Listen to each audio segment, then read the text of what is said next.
बताओ, ये जो तलाक होता है, ये सरकार तो तलाक देती है, कोर्ट कचहरी तो तलाक देती है, संसार के लोगों ने तो तलाक दे दिया, क्या ईश्वर के घर से रिश्ता टूटा माना जाएगा?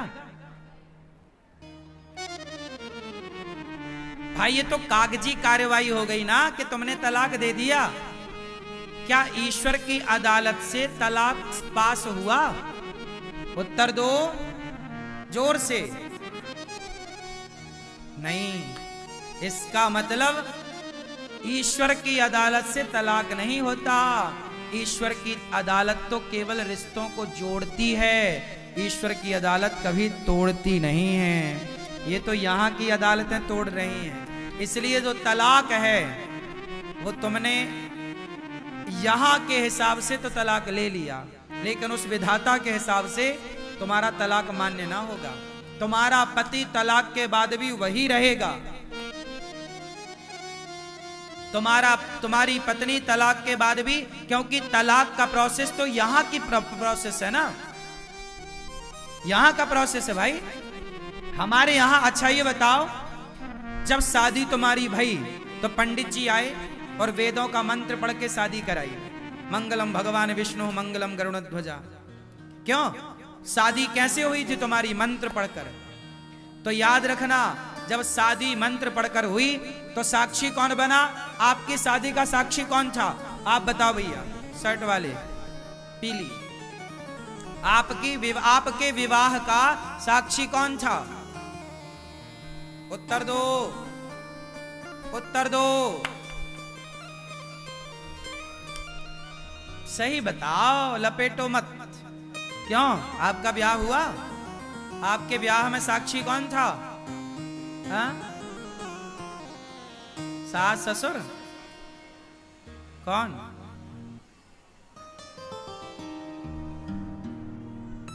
आप बताओ, आपके विवाह में साक्षी कौन था विवाह का? देख लो, इतनी सरल सरल बातें आप लोगों को नहीं आती और ब्याह करे बैठे बाल पक गए, शादी के 75 साल हो गए। अरे जब हम विवाह करते हैं तो हमारे विवाह का साक्षी अग्नि, अग्नि, ब्राह्मण, वो वेद पढ़ने वाला ब्राह्मण, समाज और ध्रुव तारा। विवाह में पंडित जी कहते हैं जरा ध्रुव तारा का दर्शन करो, वो साक्षी है। हाँ या ना? तो आपके विवाह के साक्षी अग्नि है, आपके विवाह के साक्षी वेद हैं, क्योंकि वेद मंत्र पढ़े गए। आपके विवाह के साक्षी वेद, आपके विवाह के साक्षी ब्राह्मण, आपके विवाह के साक्षी अग्नि, आपके विवाह के साक्षी तमाम वो देवता जिन देवताओं की मंडप के नीचे पूजा भई, सब साक्षी हैं। जब विवाह हुआ तो इतने लोग साक्षी थे, और जब तलाक हुआ तो कितने लोग साक्षी थे?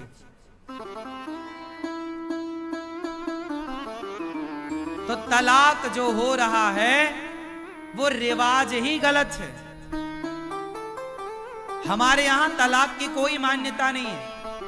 आप लाख साइन करवा के लाओ तलाक कोर्ट कागज, लेकिन वो हमारी ही पत्नी रहेगी। तलाक वलाक के कागज मान्य ना होंगे। अब आप लोग मान्य करते हैं क्योंकि सरकार ने नियम बना रखे हैं, वो फॉलो करना है आपको, तो आप सब करते हैं। लेकिन जब बात धर्म की आएगी तो वो तलाक के कागज काम नहीं आएंगे, क्योंकि जब विवाह हो चुका, हमारे यहां विवाह होता है, टूटता तो नहीं है ना। राम जी ने सीता मां को वनवास भेज दिया।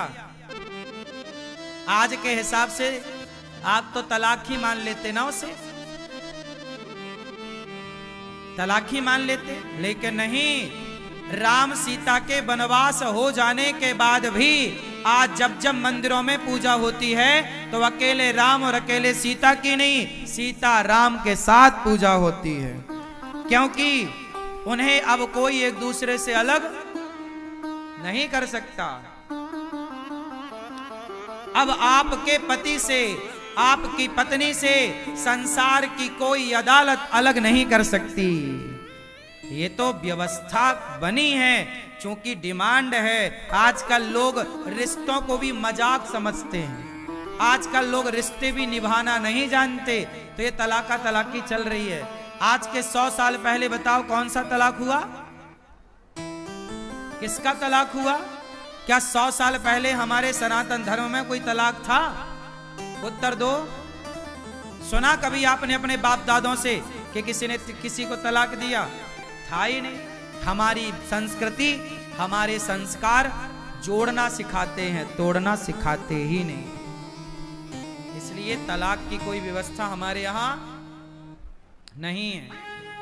इसलिए हम आपसे ये बात कह रहे हैं कि शादी के पहले खूब आप लड़की और लड़कों का खूब आकलन कर लो, पड़ताल कर लो।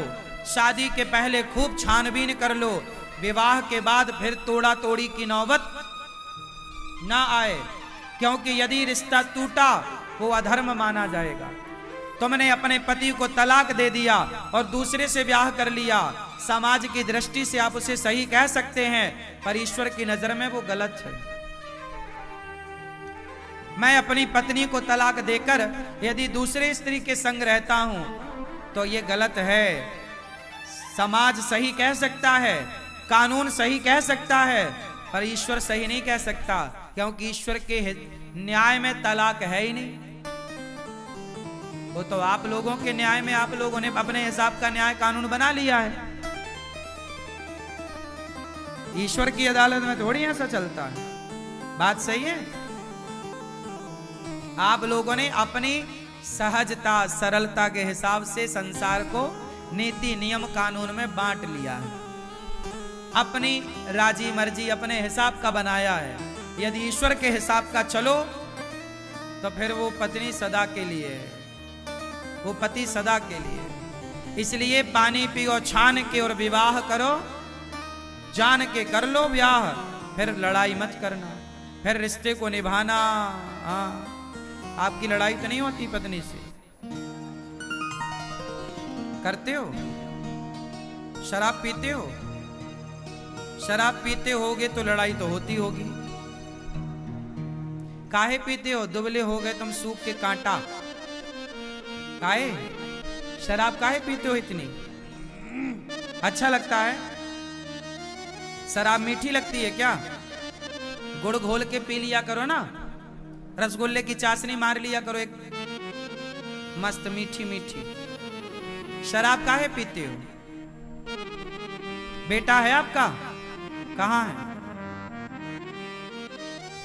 शराब उसे भी पिलाते हो बेटे को एक आध चम्मच? वो पीता है कि नहीं? नहीं तो तुम पियोगे तो कल तुम्हारा बेटा क्या करेगा? वो भी तो कहेगा बाप पीता है तो मैं भी पीऊंगा। शराब पी करके कितने लोग अपना घर बर्बाद कर रहे हैं। अक्ल नहीं आ रही है, समझ नहीं आ रही है। पा क्या रहे हो सिवाय खोने के? शराब का आविष्कार क्यों हुआ? शराब का निर्माण क्यों हुआ? बताओ। शराब का आविष्कार, शराब का निर्माण, शराब को क्यों बनाया गया? बताओ जरा मुझे। शराब क्यों बनी थी? किसके लिए बनी थी? उत्तर दो। हां, शराब क्यों बनी थी? शराब बनी थी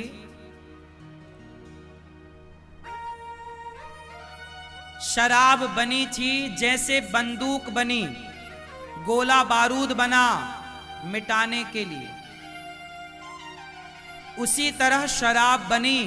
कुछ लोगों ने शराब इसलिए बनाई कि वो किस तरह तुम्हारे बच्चों को बिगाड़ सके। कुछ खुरापाती दिमाग वालों ने सोचा कि इसका बेटा तो बढ़िया काम कर रहा है, इसका परिवार तो बढ़िया खुशहाली से जीवन जी रहा है, तो क्या करें कि इसके खुशहाली जीवन में आग लग जाए। क्या करें कि इसके बेटे को श्रवण कुमार से राक्षस कुमार बनाएं। तो कुछ लोगों ने शराब पर रिसर्च शुरू की, शराब बनानी शुरू की, और शराब एक ऐसा प्याला बना जो पीता है, पीते ही हमारा मस्तिष्क शून्य हो जाता है। क्या हो जाता है? बिल्कुल बेहोशी की मुद्रा चली, आपका दिमाग काम करना बंद करता है। शराब के नशे में व्यक्ति का दिमाग काम नहीं करता, शरीर काम करता है केवल। इसलिए आपने देखा होगा शराबी आदमी जब चलता है तो ऐसे ऐसे भंजता हुआ चलता है, ऐसे गिरता हुआ। क्यों?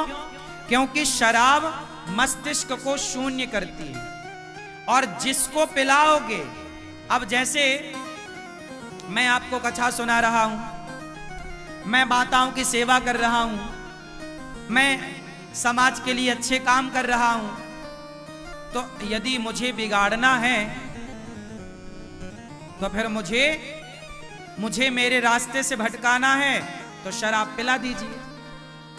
और यदि मैं शराब पी लिया तो फिर मैं कथा नहीं सुना पाऊंगा, क्योंकि दिमाग सो जाएगा, फिर मैं सेवा नहीं कर पाऊंगा। फिर धीरे धीरे मेरा जो मस्तिष्क है उस लिक्विड पदार्थ का आदी हो जाएगा, मतलब उस शराब का अब उसे चाहिए, अब उसे वो मादक पदार्थ चाहिए, और वो उसकी लत में अपना काम धाम छोड़ के उसके पीछे भागेगा। और जब वो शराब के पीछे भागेगा तो फिर वो अपनी तरक्की कब करेगा, वो पैसा कब कमाएगा, फिर वो समाज में नाम कैसे करेगा, फिर वो अपने माँ बाप की सेवा कैसे करेगा, फिर वो अपने बच्चों को संस्कार कैसे देगा।